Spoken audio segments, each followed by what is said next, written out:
인사하겠습니다. 영적인 시력을 회복합시다. 인사하겠습니다. 영적인 시력을 회복합시다. 요즘 어린이들의 안경 착용 시기가 점점 빨라지고 있습니다. 그만큼 눈이 일찍 나빠진다는 증거입니다. 그런데 몽골 사람들의 시력이 굉장히 좋다고 하는데 평균 시력이 2.9라고 합니다. 그들 가운데는 시력이 5.0 정도 되는 사람들도 많이 있습니다. 참고로 독수리의 시력이 얼마냐? 독수리는 30m 상공에서 땅바닥에 있는 벽실을 확인할 수 있을 정도로 시력이 좋은데 그것을 시력으로 환산하면 5.0이 된다고 합니다. 그렇지만 성도 여러분, 우리가 눈에 잘 보이는 것이 전부일까요? 오늘 본문 말씀에서도 우리에게 눈에 대하여 말씀하고 있습니다.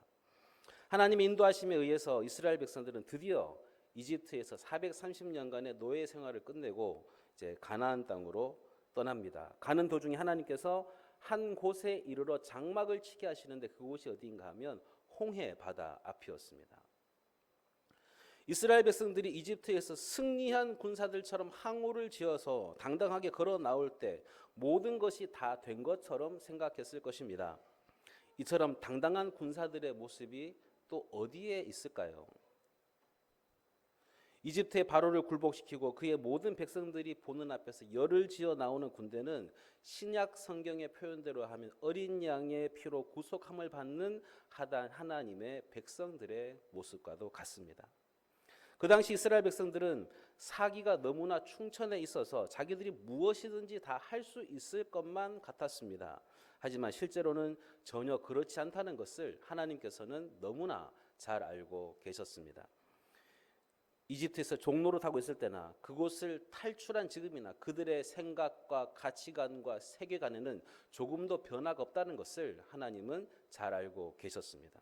그래서 하나님은 이스라엘 백성들을 블레셋 사람들이 있는 지름길로 인도하시지 않았습니다. 그렇다고 해서 시내산이 있는 광야 쪽으로도 인도하시지 않았습니다. 오히려 그들이 오던 길을 되돌아가게 하셨습니다. 2절을 보겠습니다. 이스라엘 자손에게 명령하여 돌이켜 바다와 믹돌 사이에 비하히롯 앞 곧 바알스본 맞은편 바닷가에 장막을 치게 하라. 애굽을 떠났으면 재빨리 해변 대로를 타고 가나안 땅으로 가게 하든지 아니면 시내산 쪽을 바라보면 남동쪽으로 내려가야 할 것 같은데 그런데 지금 이스라엘 백성들은 가던 길을 되돌아가고 있습니다. 마치 길 잃은 사람처럼 방황하고 있는 모습입니다. 하나님께서는 웬일인지 양쪽에 두 산이 있고 반대쪽에는 바다가 가로놓여 있는 그런 곳으로 이스라엘 백성들을 인도하십니다. 이것은 도대체 전술이라고는 1도 모르는 그런 사람의 인도라고는 말할 수밖에 없는 것입니다. 마치 도간에 있는 쥐와 같은 그런 모습을 스스로 하고 있습니다. 하지만 하나님께서는 모세에게 뭐라고 말씀하실까요? 3절과 4절을 보시기 바랍니다. 바로가 이스라엘 자손에 대하여 말하기를 그들이 그 땅에서 멀리 떠나 광야에 갇힌 바 되었다 하리라. 내가 바로의 마음을 완악하게 한즉 바로가 그들의 뒤를 따르리니 내가 그와 그의 온 군대로 말미암아 영광을 얻어 애굽 사람들이 나를 여호와인 줄 알게 하리라 하시매 무리가 그대로 행하니라. 자, 그 땅에서 멀리 떠나 광야에서 갇힌 바 되었다고 말씀합니다. 가던 길에서 방향을 틀었다는 뜻입니다. 이스라엘 백성들이 계속해서 가던 길로 잘 나갔으면 바로 왕이 손을 쓸 수 없었을 것입니다. 하지만 힘차게 출애굽할 때와는 다르게 길을 잃고 방황하는 모습을 보일 때 바로 왕은 그 모습을 보고 결코 가만히 있지 않았습니다. 바로 왕이 마음이 변하여 내가 왜 그들을 보내었던가 하면서 이스라엘 백성들을 다시 잡아오라고 명령합니다. 장막을 치고 해방의 기쁨을 만끽하며 자유롭게 쉬고 있던 이스라엘 백성들은 그들의 눈앞에 갑자기 애굽의 군사들이 보였습니다. 그것도 엄청난 군대가 자기들을 잡으려고 몰려오는 것을 보았습니다. 앞에는 홍해 바다요, 뒤에는 이집트 군대들입니다. 진퇴양난입니다. 쉽지 않은 상황입니다. 이에 온 이스라엘 백성들은 심히 두려워하여 모세를 원망합니다. 오늘 본문은 이스라엘 백성들이 애국 군대가 추격해 오는 것을 보고 나타낸 반응을 생생하게 묘사하고 있습니다. 11절과 12절을 보시기 바랍니다. 그들이 또 모세에게 이르되 애굽에 매장지가 없어서 당신이 우리를 이끌어내어 이 광야에서 죽게 하느냐? 어찌하여 당신이 우리를 애굽에서 이끌어내어 우리에게 이같이 하느냐? 우리가 애굽에서 당신에게 이른 말이 이것이 아니냐? 이르기를 우리를 내버려 두라. 우리가 애굽 사람을 섬길 것이라 하지 아니하더냐? 애굽 사람을 섬기는 것이 광야에서 죽는 것보다 낫겠노라. 지금 이 이스라엘 백성들의 말이 맞습니까? 틀립니까? 지금 상황에서 합리적으로 본다면 이들의 말이 하나도 틀리지 않습니다. 사실대로 있는 그대로 말한 것이. 그러므로 누구든지 뭐라고 할 수 없습니다. 그래서 그들은 자신이 할 수 있는 가장 악한 말들을 하나님 앞에서 모세를 향해 쏟아냈습니다. 왜 애굽에는 매장지가 없어 여기까지 끌고 와서 우리를 죽이려고 하냐고. 과연 이것이 10가지 재앙을 목격한 그런 이스라엘 백성들이 할 말일까요? 하지만 성도 여러분, 이것은 우리의 모습이기도 한 것입니다. 우리가 예수를 믿고 난 후에 어떤 일이 내 뜻대로 되지 않으면 우리는 바로 이런 후회에 빠지게 됩니다. 왜 하필 내가 젊었을 때 예수 믿지 않고 젊었을 때 예수 믿어가지고 고생하는 걸까? 차라리 아무것도 모르고 세상에서 마음대로 살다가 나중에 나이 들어서 죽기 전에 예수 믿으면 얼마나 좋았을까? 왜 이렇게 일찍 믿어가지고 고생하는 것일까? 그리고 자신이 영적으로 침체되면 나를 영적으로 도와줄 수 있는 사람을 찾아가는 게 아니라 누구를 찾아가냐면 속 시원하게 같이 욕할 수 있는 그런 사람을 찾아갑니다. 이것이 우리 모두의 모습이고 우리 모두의 경험입니다. 하지만 이 모든 일이 얼마나 하나님의 가슴을 아프게 하는 일이었을까요? 성경에 이처럼 생생하게 기록된 것을 보면 영원히 이 말들이 하나님의 가슴 속에 아프게 남아있다는 것을 보여줍니다. 좀 다르게 말할 수도 있었을 텐데, 그런데 이스라엘 백성들은 그들이 할 수 있는 가장 악한 말을 쏟아 놓았습니다. 이들을 과연 구원받은 사람들이라고 말할 수 있을까요? 우리 역시 이와 같은 모습입니다. 우리가 구원받은 기쁨과 감격을 노래한 이후에 얼마 지나지 않아서 절망과 좌절에 빠진 적이 얼마나 많이 있습니까? 우리가 구원받았음에도 불구하고 여전히 우리의 본성은 잘 바뀌지 않는 것을 볼 수가 있습니다. 교회에 천사들만 모여 있다고 생각하지 마십시오. 이런 사람들이 모여 있는 곳이 바로 교회입니다. 정말 하나님의 은혜가 아니라면 우리 중에 그 누구도 구원받을 수가 없습니다. 우리 가운데 구원받을 수 있는 자격이 있는 사람은 단 한 사람도 없습니다. 그래서 하나님은 이것을 우리에게 가르쳐 주시기 위해 때로는 우리를 답답한 지경으로 이끌어 가십니다. 그런데 이러한 이스라엘 백성들의 말에 대한 모세의 대답은 달랐습니다. 13절과 14절을 보겠습니다. 모세가 백성에게 이르되 너희는 두려워하지 말고 가만히 서서 여호와께서 오늘 너희를 위하여 행하시는 구원을 보라. 너희가 오늘 본 애굽 사람을 영원히 다시 보지 아니하리라. 여호와께서 너희를 위하여 싸우시리니 너희는 가만히 있을지니라. 이렇게 분노하는 이스라엘 백성들 앞에서 모세가 보인 자세는 정말 훌륭합니다. 이스라엘 백성과 모세의 차이가 무엇일까요? 다른 점이 무엇인지 보이십니까? 보는 눈이 다릅니다. 상황을 보는 관점이 다릅니다. 똑같은 사실을 보고서도 보는 믿음이 다르다는 사실입니다. 모세가 뒤에서 추격하는 이집트 군대와 앞에서 소리 지르고 욕하는 이스라엘 백성들 앞에서 어떻게 이러한 믿음의 자세를 취할 수가 있었을까요? 10절 말씀을 보시면 이스라엘 백성들은 무엇을 보았냐? 바로와 그의 군대를 보았다고 했습니다. 마찬가지로 모세도 바로와 그의 군대를 보지 않았을까요? 그런데 이스라엘 백성들은 거기까지였습니다. 그 이상을 보지 못했습니다. 그 너머를 바라보지 못했습니다. 그런데 13절을 보면 모세는 이스라엘 백성들이 보지 못하는 다른 것을 보고 있습니다. 그것은 바로 하나님을 본 것입니다. 일하신 하나님을 보았습니다. 성경에 뭐라고 표현되어 있습니까? 오늘 너희를 위하여 행하시는 구원을 보라. 하나님께서 지금 두려워하고 있는 이스라엘 백성들을 위해 사실만 보고 환경만 보고 하나님을 보지 못하는 이스라엘을 위해 행하시는 그 구원을 보라고 말씀합니다. 성도 여러분, 하나님을 보시기를 간절히 바랍니다. 어떤 상황에서도 하나님만 바라보시기를 간절히 바랍니다.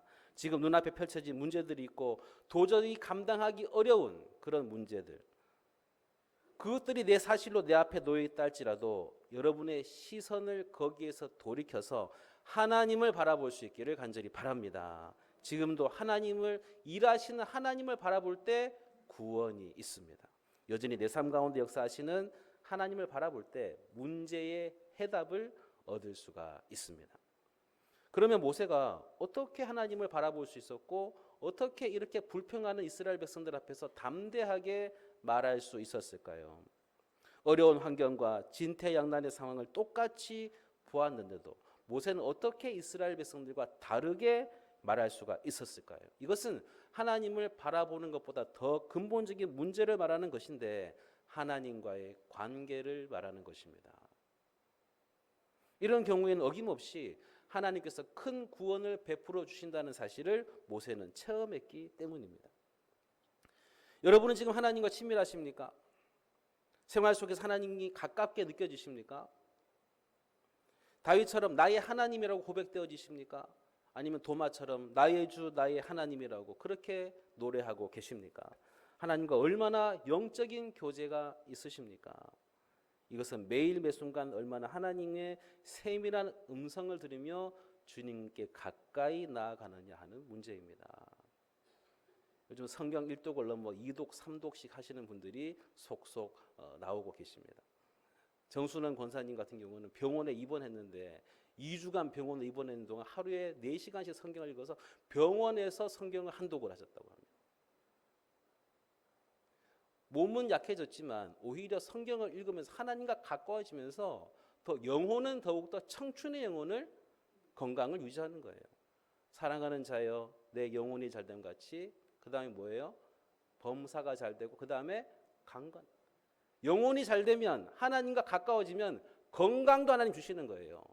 우리 청년들, 직장인들 맨날 피곤하다고 막 교회 일도 못하죠. 하나님과 가까워져 보세요. 하나님이 건강 주셔야만 내가 힘을 얻을 수가 있습니다.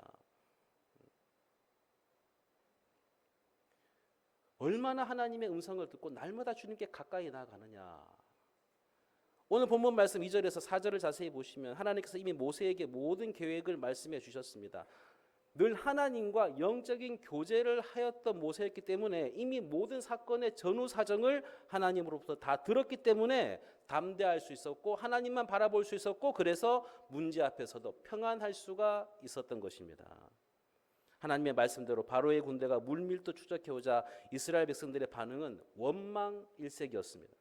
하지만 장막을 치는 장소도 하나님이 그곳에 정하게 하셨고 바로가 이스라엘이 광야에 갇혔다라고 생각하게 만드신 분도 하나님이셨습니다.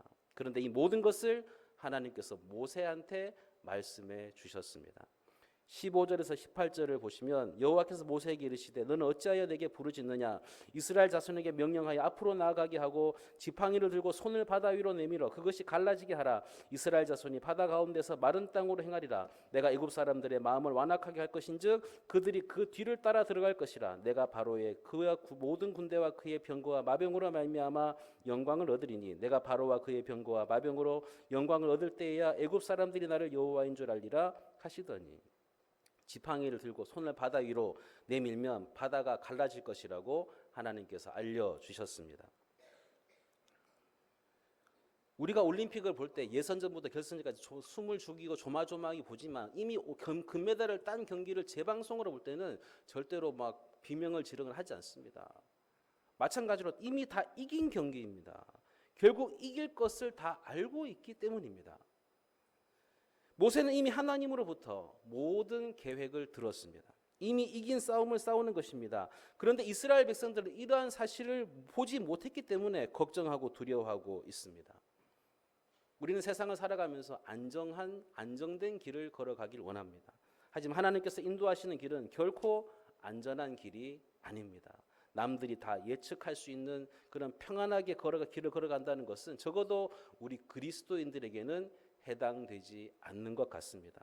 정말 절망스럽고 너무나 잘못된 지경에 빠져 있다 할지라도 그게 잘못된 게 아니에요. 모세의 지도력이 부족해서 그런 것이 아닙니다. 길에 대한 군사적인 지식이 모자라서 이렇게 된 게 아닙니다. 이것은 하나님께서 시키신 일이고 하나님의 길을 보여주시기 위한 것이었습니다. 그러므로 우리가 하나님의 뜻에 순종하다가 그 결과가 너무 나빠서 절망 상태에 빠졌다 할지라도 낙심하지 마시고 조용히 하나님께서 일하시는 것을 기다려야 합니다. 그럴 때 사람의 소리를 듣지 마십시오. 만약 모세가 사람의 소리를 들었다면 사람을 바라보았다 어떻게 됐을까요? 모두가 물에 빠져 죽었을 것입니다. 모든 가능성은 다 막히고 백성들은 분노에 차서 막 소리치고 뒤에서는 이집트 군대가 죽이려고 덤벼듭니다. 이것들 가운데 어느 하나만 모세가 바라보았더라도 모든 사람이 죽었을 것입니다. 하지만 모세는 수많은 이스라엘 백성들을 보지 않았습니다. 애굽의 수많은 군사들을 보지 않았습니다. 600대의 병거를 보지 않았습니다. 오직 하나님만을 모세는 바라보았습니다. 이 모든 것을 명한 분은 하나님이시다. 이 일을 만드신 분이 하나님이시다. 하나님께서 하셨다면 하나님 안에 답이 있다라고 생각했습니다. 이것이 모세의 믿음이었습니다. 모세는 하나님께서 직접 애굽 군대와 싸우실 것을 믿었고 이처럼 가로막힌 상황에서도 어떤 길을 행하실 것을 믿었던 것입니다. 성도 여러분, 그러므로 우리는 돌아갈 수 없습니다. 다시 예수 믿기 전으로 우리는 절대로 돌아갈 수 없습니다.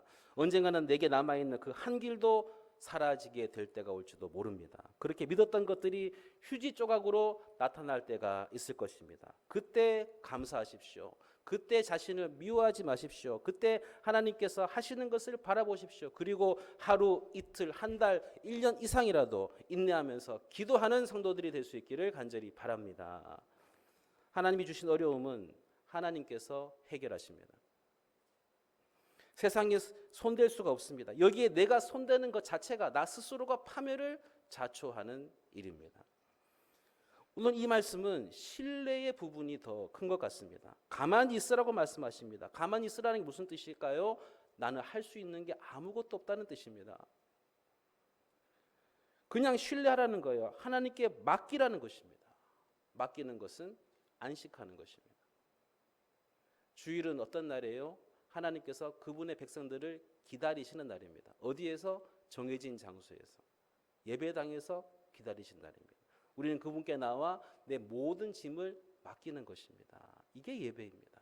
그러면 하나님께서 안식을 주시고 축복해 주십니다. 순종은 내가 움직이는 부분이 많다면 신뢰는 하나님께서 움직이시는 부분입니다. 하나님 일하시는 것입니다. 하나님께서 내가 일을 할 거야. 그러니까 너는 가만히 있어라. 이렇게 말씀하십니다. 사실 가만히 있는 게 쉬운 게 아니거든요. 가만히 있는 게 뭘까요? 철저하게 신뢰하는 것입니다. 조금도 의심하지 않는 것입니다. 그러므로 성도 여러분, 웬만하면 오랜 기간 동안은 좀 기도하면서 하나님께 맡기십시오. 가만히 서서 맡기는 것. 목욕탕 주인도 맡기지 않는 물건은 책임지지 않는데 하나님도 내가 맡겨야 책임져 주십니다. 내가 그걸 붙잡고 있으면 하나님 그걸 놓으라고 말씀하세요. 하나님께 맡기는 것, 그것이 오히려 내가 살아갈 수 있는 힘이 될 수 있다는 사실입니다. 우리가 알고 가는 게 아니라 믿고 가는 거예요. 믿고 가는 거예요. 청년들이 결혼하지 않죠. 부담스럽기 때문입니다. 뻔히 보이기 때문에 주변에서 결혼한 사람 너는 가지 말라고 하기 때문입니다. 하지만 우리 결혼하신 우리 어르신들 뭐 알고 가셨습니까? 아무것도 모르는데 가셨잖아요. 믿고 가는 거예요. 그래서 어떤 책에 보니까 좀 찔리는 말이 있던데 믿음이 좋은 사람은 결혼을 빨리 한다고 그러시더라고요. 그런 것 같습니다. 알고 가는 게 아니라 믿고 가는 거예요.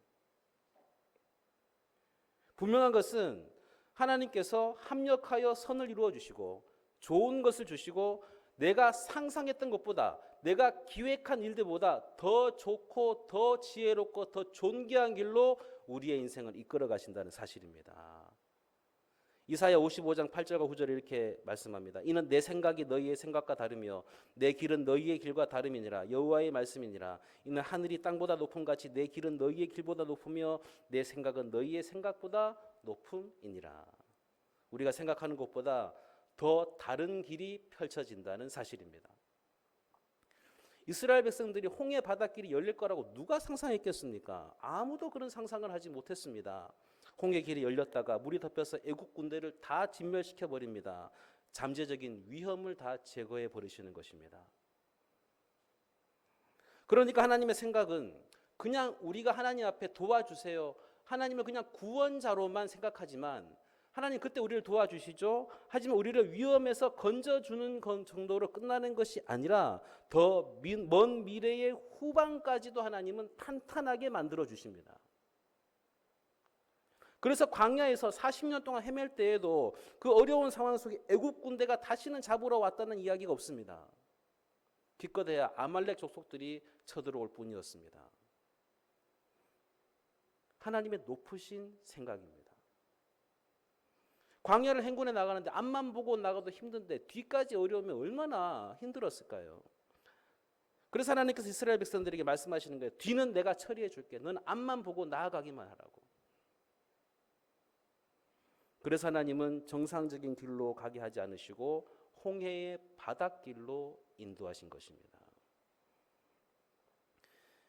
이렇게 하나님께서 홍해의 바닷길로 인도하신 것은 백성들을 바다로 건너가게 하시는 것도 있지만 더 큰 이유는 이집트 군대를 완전히 멸하시기 위해 이쪽으로 인도하셨습니다.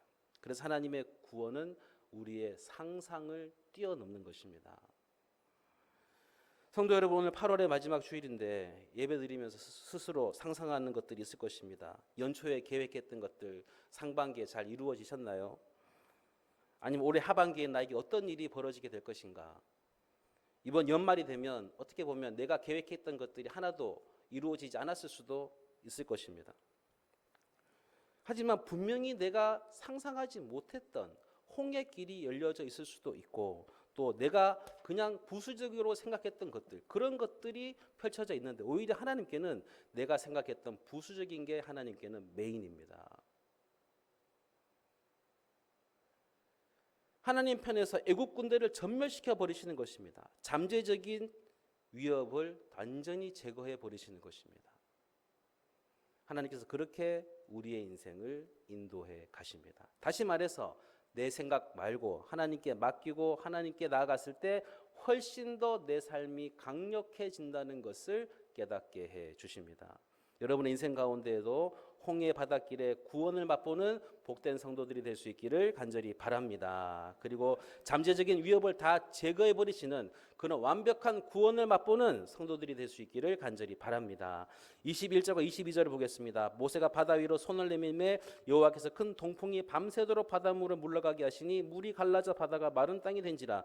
이스라엘 자손이 바다 가운데를 육지로 걸어가고 물은 그들의 좌우에 벽이 되니 바닷물이 한꺼번에 쫙 갈라진 게 아니라 성경을 잘 보면 밤새도록 동풍이 불어서 물이 조금씩 갈라졌습니다. 엄청난 바람이 밤새도록 부니까 이스라엘 백성들이 얼마나 두려웠을까요? 그런데 밤새도록 불다가 24절에 보니까 새벽에 가서야 길이 열립니다.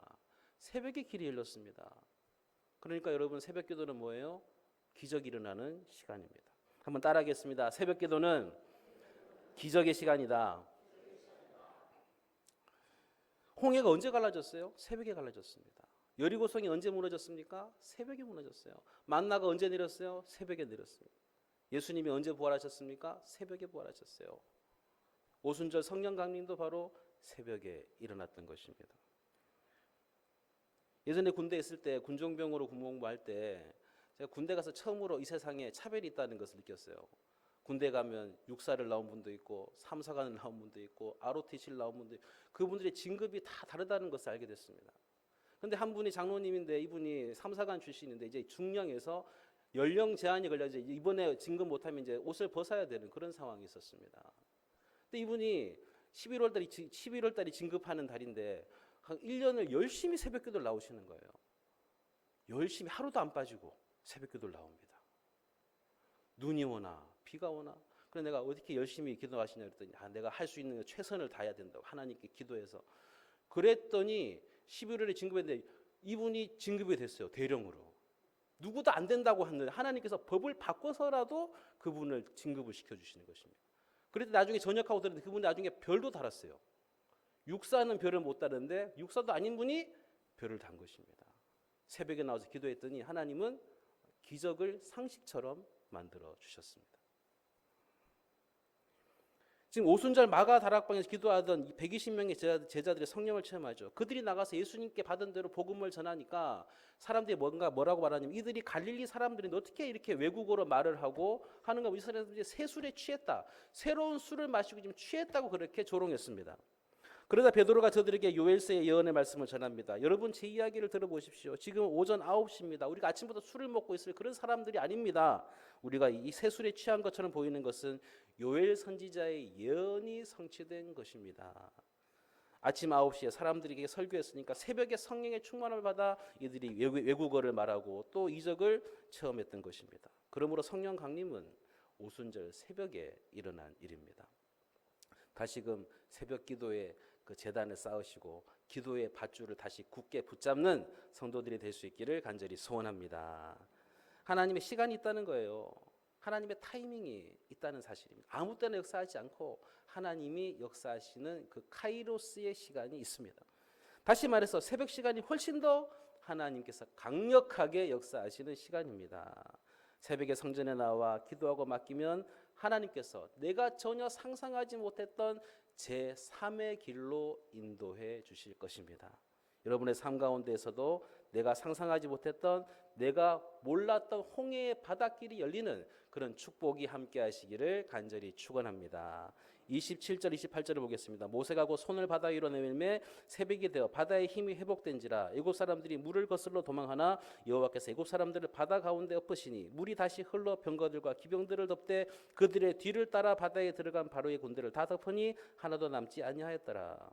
지금 애굽 군대가 얼마나 무서운 군대입니까? 독이 잔뜩 든 자기 집안의 장자를 죽인 사람들의 그 원수를 갚기에 쫓아오는 사람들입니다. 얼마나 이스라엘 백성들이 두려웠을까요? 자기 아들을 죽인 원수를 죽이기 위해 일평생 쫓아다닌다면 그 사람이 얼마나 두렵겠습니까? 그런데 하나님께서 그것들을 완전히 제거해 버리셔서 이후에는 애국 군대가 이스라엘을 추격했다는 이야기가 전혀 나오지 않습니다. 그 강대국을 침몰시키시는 것 하나님께서 이것까지도 생각하십니다. 바로 하나님의 구원이 이렇습니다. 이렇게 하나님의 인도하심으로 인해 게임은 끝이 났습니다. 전쟁은 이스라엘의 승리로 끝이 났습니다. 28절에 보면 애국 군대는 하나도 남기지 않는 완성을 거두었는데 그 다음이 더 중요한 것 같습니다. 30절과 31절을 보겠습니다. 그날에 예수 여호와께서 이같이 이스라엘을 애국 사람의 손에서 구원하심에 이스라엘이 바닷가에서 애국 사람들이 죽어 있는 것을 보았더라. 이스라엘이 여호와께서 애국 사람들에게 행하신 그 큰 능력을 보았으므로 백성이 여호와를 경외하며 여호와와 그의 종 모세를 믿었더라. 여기 반복되는 단어가 보이십니까? 30절 끝에 보면 보았더라. 31절 중간에 보았으므로 라는 단어가 반복됩니다. 이스라엘 백성들은 애굽 사람들이 죽어 있는 것을 보았고 애굽 사람들이 행하신 하나님의 큰 능력을 보았습니다. 그리고 이러한 체험으로 인해 이스라엘 백성들은 하나님을 경외하게 되었고 모세를 믿게 되었습니다. 처음에는 애굽 군대만 보았는데 처음에는 현상과 사실만 밖에 볼 줄 몰랐는데 이제는 하나님의 일하시는 것을 보게 되었습니다. 하나님이 살아계셔서 일하시는 것을 체험하게 되었습니다. 사랑하는 여러분, 하나님은 살아계십니다. 지금도 살아계신다는 아직까지는 살아있다는 뜻이 아니라 영원히 살아계셔서 우리와 함께 하시는 하나님이십니다. 그러므로 믿음의 눈을 크게 뜨십시오. 지금도 우리의 눈앞에 출애굽 때처럼 도저히 갈라서기 어려운 그런 현실의 문제가 펼쳐질 수도 있습니다. 그런데 그것을 어떻게 보느냐, 어떤 눈으로 바라보느냐에 따라서 달라집니다. 또한 그렇게 바라볼 수 있는 힘은 바로 하나님과의 친밀함에서 오는 것입니다. 2024년 하반기를 준비하면서 하나님 앞에 신앙생활하면서 여러분의 인생도 다시금 새롭게 스타트업 할 수 있기를 바랍니다. 우리 삶의 이전과 이후가 완전히 달라지는 새롭게 시작할 수 있는 그런 하나님의 백성들이 될 수 있기를 간절히 바랍니다. 2024년 하반기 여러분 앞에 펼쳐지는 문제들, 어떤 문제를 할지도 그런 문제들로부터 구원받기 원하십니까? 그러면 첫째, 하나님을 바라보십시오. 둘째, 하나님과 더욱더 친밀해지십시오. 하나님과 더욱더 친해져서 믿음의 눈을 크게 뜨고 영적인 시력이 더 좋아져서 하나님의 약속을 믿고 하반기에 믿음의 발걸음을 당당하게 걸어가 큰 승리를 맛보는 중앙교회 가족들이 되시기를 예수님의 이름으로 간절히 축원합니다. 기도하겠습니다. 하나님 아버지, 우리의 영적인 시력이 더 좋아지길 원합니다. 어떤 길도 보이지 않아 두려움에 휩싸이는 순간에도 하나님만 바라보는 믿음을 부어 주옵소서. 너무 쉽게 절망하고 좌절했던 미련한 입술을 버리게 하시며 나를 위해 싸우시고 나를 위해 일하시는 하나님을 붙들게 하여 주옵소서. 그리하여 2024년 하반기를 살아갈 때 모세의 믿음을 가지고 여호수아의 믿음을 가지고 가만히 주님만 바라보게 해 주시며 언제나 내 삶의 인도자가 되시는 주님을 떠나지 않는 믿음을 가지고 담대하게 믿음의 발걸음을 걸어가 승리하는 하나님의 백성들 되게 하여 주옵소서. 예수님의 이름으로 기도합니다. 아멘.